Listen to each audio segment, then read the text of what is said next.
bertemu lagi di sini dengan Ratu Pelangi dalam program 6 Mata. Kali ini saya akan ditemani oleh Mbak Citra, seorang putri Jawa Barat lingkungan tahun 2020. Oke, kita langsung bertemu saja dengan beliau. Apa kabar? Alhamdulillah. Ya. Silahkan Mama perkenalkan. Perkenalkan, nama aku Citra Fania Jolin. Biasa disapa dengan teman-teman yang lain itu Citra Nonon. Jadi kalau orang lain pasti terkenalnya dengan Citra Non atau Citra Nonon. Apa tuh Citra Nonon? Citra Nonon nama dari kecil kali ya, jadi nenek dipanggilnya Nonon. Jadi terkenalnya Citra Nonon. Nama kesayangan dari keluarga. Betul. Kita dari kecil ingin jadi putri Indonesia atau gimana sampai ternobatkan jadi putri lingkungan? Sebetulnya tidak sama sekali berkepikiran ya dari kecil saya pengen jadi seorang putri yang memakai mahkota dan syas. Tapi mungkin karena kebetulan juga dan aku memang senang di dunia modeling, but kenapa sih nggak coba aja ya menjadi menggeluti di dunia beauty queen, beauty pageant, dan akhirnya alhamdulillah mendapatkan runner up 1 di Putri Jawa Barat Lingkungan 2020. Jadi putri kan nggak gampang ya, pasti harus ada melewati banyak hal itu. Apa saja yang Mbak Citra persiapkan sehingga bisa jadi seorang putri? Persiapan saya menjadi seorang putri itu persiapannya sangat luar biasa sekali. Sebelum saya menjadi Putri Jawa Barat Lingkungan, saya mengikuti Putri Indonesia 2018 dan itu memang betul belajarnya 1 tahun. Belajarnya 1 tahun, mulai dari catwalk, public speaking, kepribadian mungkin ya, terus dan lain-lain kayak table manner, and sosialisasi dengan masyarakat. Pokoknya kita benar-benar harus menjadi seorang putri itu yang dilihat sama masyarakat itu bukan kita yang dilayani, tapi kita yang harus bisa melayani masyarakat yang ada di lingkungan kita. Jadi mungkin pembelajaran saya pun 1 tahun itu menurut saya masih kurang kali ya. Jadi ya menurut saya masih kurang karena menjadi seorang putri itu benar-benar kita itu disorot dengan semua orang. Jadi public figure and menggunakan sebuah mahkota itu meskipun mahkotanya ringan tapi pembawaannya itu yang sangat luar biasa berat sekali, dan sash pun itu mempengaruhi ini saya itu seorang putri berarti saya harus seperti ini, seperti itu benar-benar sangat luar biasa. Dan menjadi satu tahun itu menurut saya masih kurang untuk belajar itu. Nah, tadi katanya sebelum jadi Putri Jawa Barat kan pernah ikutan Putri Indonesia. Saya pikir sudah juara Jawa Barat baru ikut ke Indonesia. Tapi ini ke Indonesia dulu ya, bisa gitu? Ya bisa saja. Karena mungkin unplaced saya di Putri Indonesia unplaced because unplaced tidak masuk nominasi ke top. Jadi mungkin saya harus coba-coba lagi, mencoba lagi. Dan apa salahnya sih saya mencoba, dan mimpi bukan sebuah mimpi tapi mungkin memang kebetulan dan emang itu sebuah mimpi gitu. Cuman dari sejak kecil tuh saya tidak pernah memikirkan saya menjadi seorang putri, karena basically saya di dunia seni tari, dancer. Iya. Dulu belajar tarinya di mana, Mbak? Dulu di SMKI dan di STSI. Kalau dulu sekarang udah jadi ISBI. Sudah jadi ISBI ya. Iya. Apa sih yang mendorong jadi putri itu sejak kapan kepikiran atau daftarnya tuh kapan tuh, sejak usia berapa tahun tuh? Untuk kepikiran semenjak aku masuk ke dunia modeling dan beberapa rekan-rekan itu menganjurkan, kenapa sih kamu nggak daftar ke beauty pageant seorang putri-putrian atau miss-missan gitu ya. Akhirnya saya mencoba, dan itu pun benar-benar saya itu belajarnya yang tadi saya bilang 1 tahun, ternyata memang sulit sekali karena perbedaannya itu saya dulunya dancer yang mantan cheerleaders juga, yang hura-hura, yang nggak karuan juga duduknya seperti apa, yang jingkrak-jingkrak, teriak-teriak, dan sekarang saya tuh harus bisa menjadi seorang putri yang anggun, yang tata cara bicaranya pun harus dijaga, yang kayak duduk pun harus teratur, bersikap di depan umum pun juga harus benar-benar dijaga. Jadi yang dulunya saya bagaimana, sekarang saya harus benar-benar harus jadi perempuan yang anggun gitu. Betul. Susah sekali. Yang dulunya saya jingkrak-jingkrak, dan sekarang harus benar-benar duduknya juga harus tegak, bicara pun harus benar-benar terkontrol. Iya. Oke. Nah, itu kan yang jadi cheerleader itu kan banyak ya, yang jadi dancer kan banyak. Kenapa Mbak Citra didorong-dorong? Emang yang lain nggak pergi atau bareng-barengan gitu, segrup semua ikutan? Iya, tidak. Jadi mereka memang benar-benar I am a dancer. Jadi saya tidak mau mengikuti ke dunia modeling karena mungkin mereka tidak kurang suka atau ya itu selera ya. Karena saya pun pengen sih jadi model, tapi ya dulu memang sebelum masuk ke dunia modeling tuh pernah insecure ya. Insecure dalam tinggi badan, berat badan, terus warna kulit, terus dari segala macam physically, aku masuk gak ya ke dunia modeling? Karena aku lihat-lihat modeling itu dunianya benar-benar penampilan itu benar-benar harus dijaga dan harus benar perfect. Tapi seiring berjalannya waktu, saya pun bisa kali ya gitu. Akhirnya saya mencoba dunia modeling, dan rekan-rekan di modeling pun, kamu coba dong ikutan salah satu beauty pageant gitu. Dan aku pikirnya gak akan masuk karena aku itu gak pintar, aku gak cantik. Ternyata memang standar kecantikan itu tergantung pada diri kita sendiri, dan kita tuh benar-benar harus self confident. Kita unik, kita itu cantiknya kita itu ya kita gitu. Akhirnya saya percaya diri dan mengikuti beauty pageant. Oh, jadi bukan karena dancernya ya yang membuat ingin ikut ini, tapi karena dari modelingnya ya. Kalau modeling kita biasa tampil, kemudian akhirnya ikutan di sana. Nah, usia berapa tahun tuh waktu itu ikutan Putri?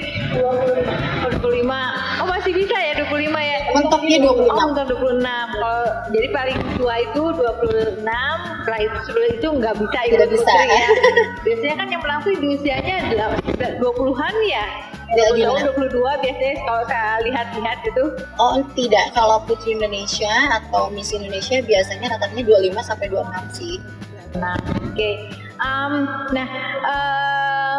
Sebagai dancer dengan sebagai seorang putri kan dua kepribadian yang kayaknya jauh beda banget gitu kan. Yang satu jiglak-jiglak, teriak-teriak, hura-hura. Yang satu harus anggun, jaga wibawa, jaga image lah, jaga image gitu kan. Dan biasanya kan kalau cowok itu secara umum ya, cowok itu kan lebih senang sama orang-orang, sama cewek yang wah gitu kan, ketimbang sama yang jaim gitu. Ada nggak, rasa nggak perbedaan itu, bahwa ketika sebagai dancer dengan sebagai putri, cowok melihat kita seperti apa gitu, ada nggak? Iya, yang dulunya saya seorang dancer, pasti dari segi penampilan pun mungkin lebih tertarik kali ya dari laki-laki. Saya pengen dikenal sama si itu, sama si dancer yang itu. Itu setiap kita show pasti selalu ada 1-2 orang yang nyantol ya, yang minta nomor handphone lah, ada yang minta akun sosial media gitu. itu pasti ada. Terus jalan yuk gitu, pasti suka ada aja. Ada yang ngajakin makan yuk gitu, kalau gitu jalan-jalan yuk keliling-keliling kota Bandung gitu, itu pasti ada aja. Setelah saya mengikuti Putri Indonesia, setelah saya menerima batas sebagai Putri Jawa Barat Lingkungan 2020, itu laki-laki tuh cowok itu kayak, aduh dia itu seorang, ya segan mungkin ya, maybe dia itu kan seorang putri, aduh kayaknya mungkin. Dan itu pun dari cerita dari teman-teman, dari rekan-rekan, kamu itu siapa sih? Dia itu seorang putri loh gitu kan, dia itu udah menggunakan mahkota, dia tuh udah kayak gini mungkin. Jadi agak sedikit ya gimana ya, insecure mungkin. Berangkat dari rumah jam berapa dan pulang jam berapa biasanya? Mbak Citra yang insecure, sekarang cowok-cowok yang insecure.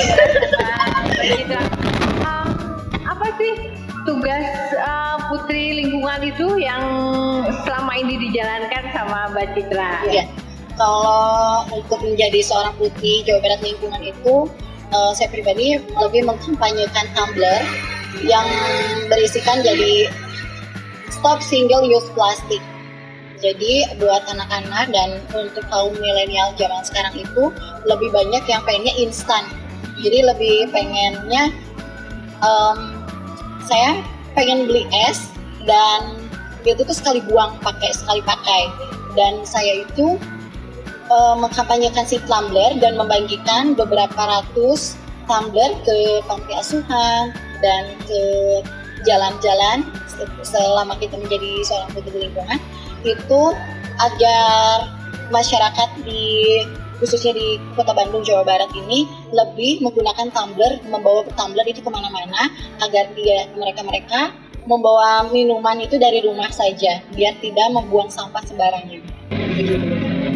Iya, pantesan saya juga sering kemana-mana bawa tumbler. Jadi enggak, kalau saya ada acara-acara, misalnya acara kan sering tuh seminar-seminar, itu buah tangannya tuh apa ya, goodie bag-nya itu isinya tuh tumbler. Sekarang kan tumbler yang isinya tuh airnya bisa air hangat. Ada tulisan berapa derajatnya. Sekarang sih selalu dapatnya itu banyak, tuh ada berapa di rumah gitu, karena setiap kali seminar dapat goodie bag-nya itu gitu, karena mungkin salah satu tugas dari Putri Lingkungan.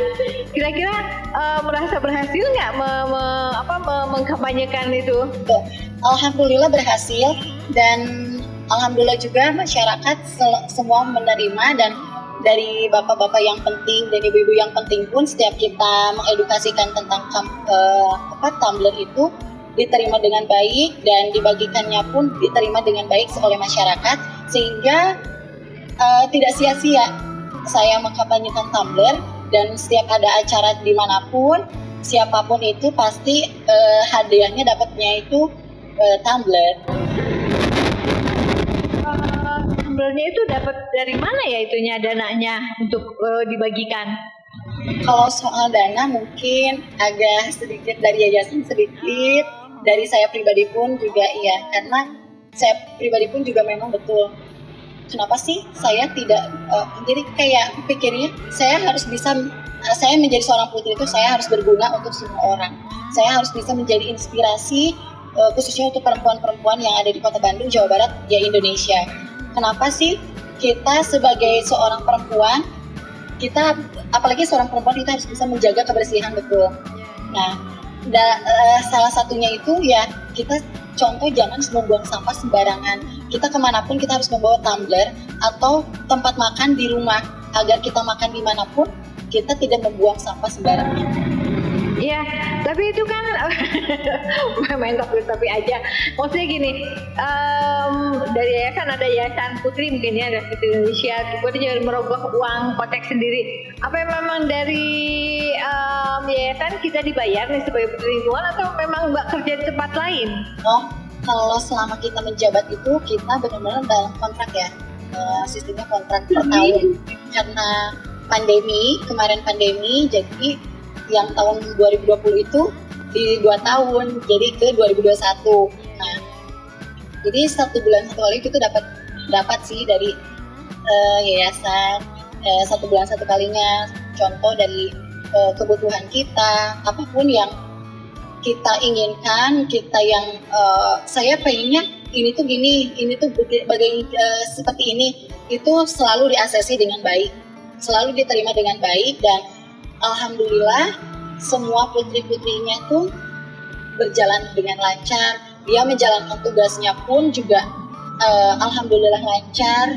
Terus untuk perawatan sendiri pun pribadi, contoh kayak untuk perawatan gigi, kecantikan, rambut dan lain-lain itu sudah ya. Tapi aja di Selama kontrak saja, itu betul. enggak.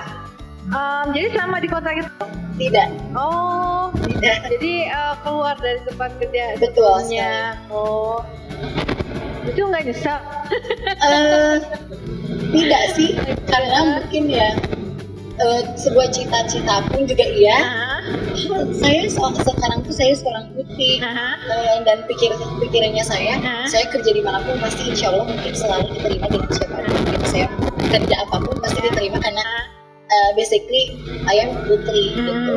Terus pasti basically orang-orang melihatnya tuh dia kan seorang putri nih, kenapa sih nggak diterima, dan dia pun profilnya pun dia seorang ini, dia kerja tugasnya seperti ini, pasti insya Allah pasti diterima. Dan alhamdulillah juga saya melamar pekerjaan lagi setelah jabatan itu selesai, diterima dengan baik. Oh kembali lagi ke tempat kerja semula atau ke tempat yang lain lagi? Ke tempat kerja yang semula sih. Oh jadi mungkin sama tempat kerja semula dianggap cuti ya? Cuti Iya. setahun? Jadi 1 tahun, 1 tahun setengah, 1 tahun lebih 6 bulan. Ya karena pandemi itu ya. Karena pandemi. Kalau nggak pandemi sih 1 tahun saja. 1 gitu tahun ya. saja, betul. Ya alhamdulillah ya masih baik itunya perusahaannya. Alhamdulillah.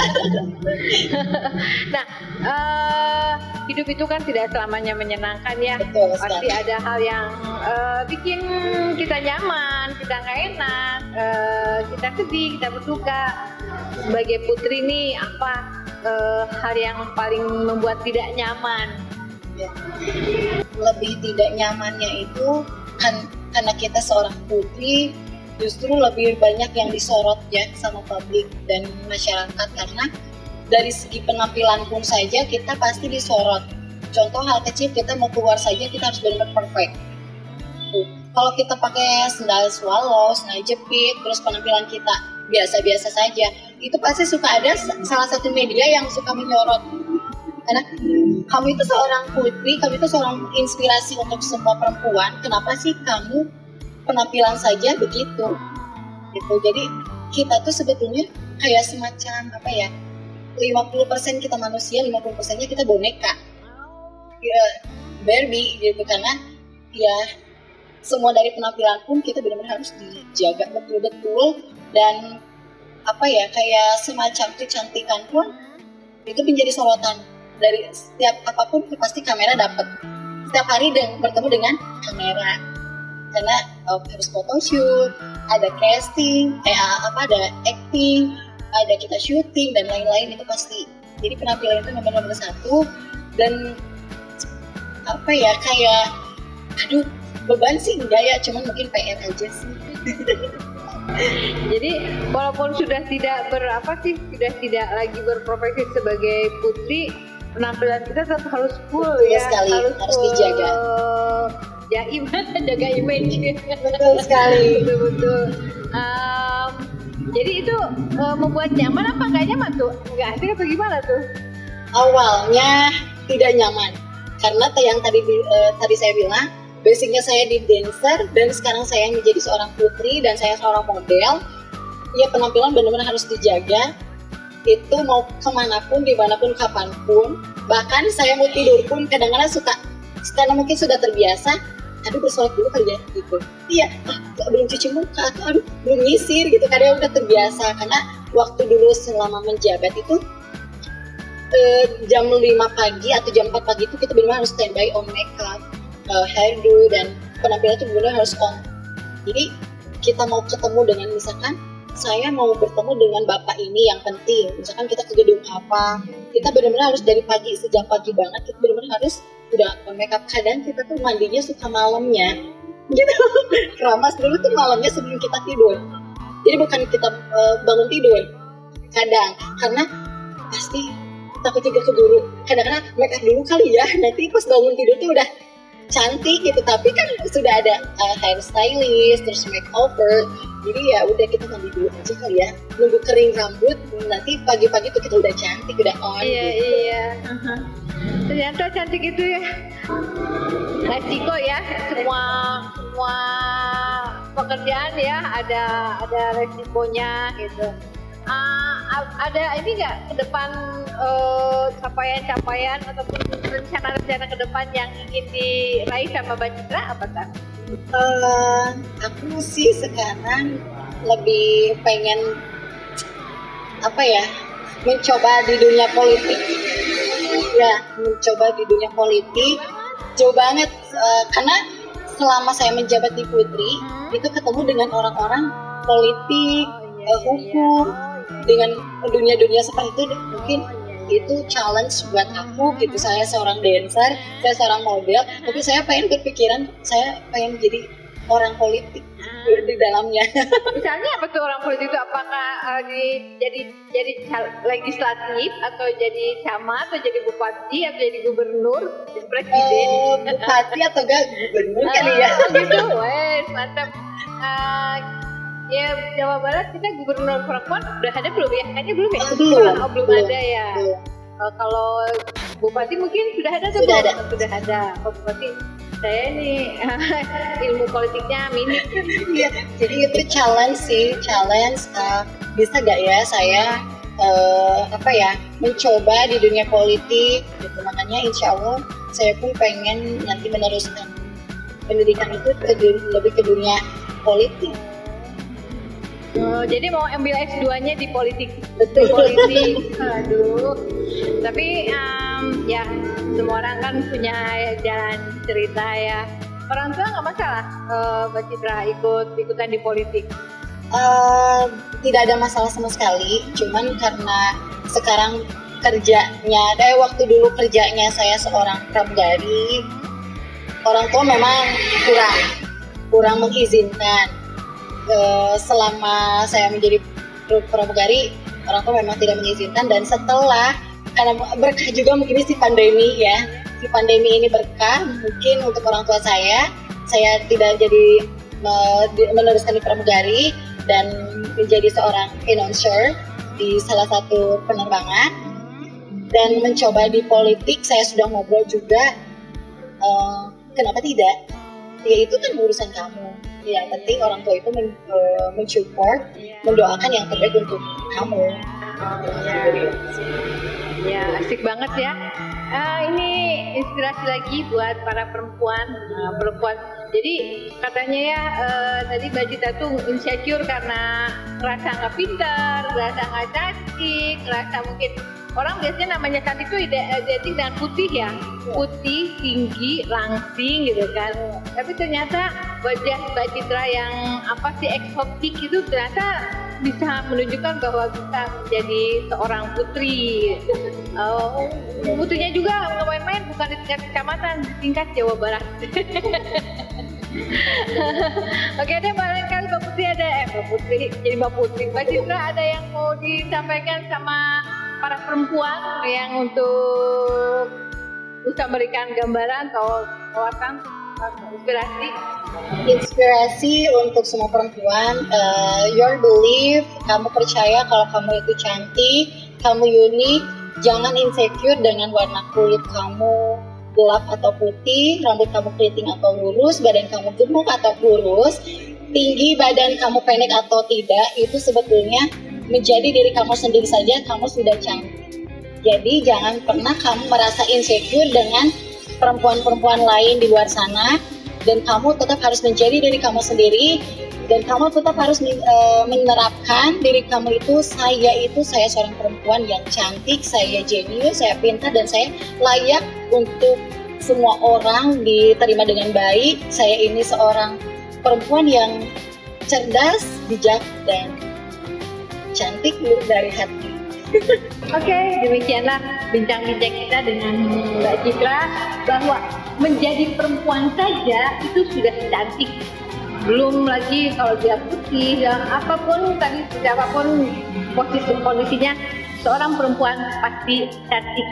Dan ini sarannya kepada para perempuan tetap menjadi orang yang bijak, berprestasi, yang luar biasa, bisa menginspirasi kepada siapapun.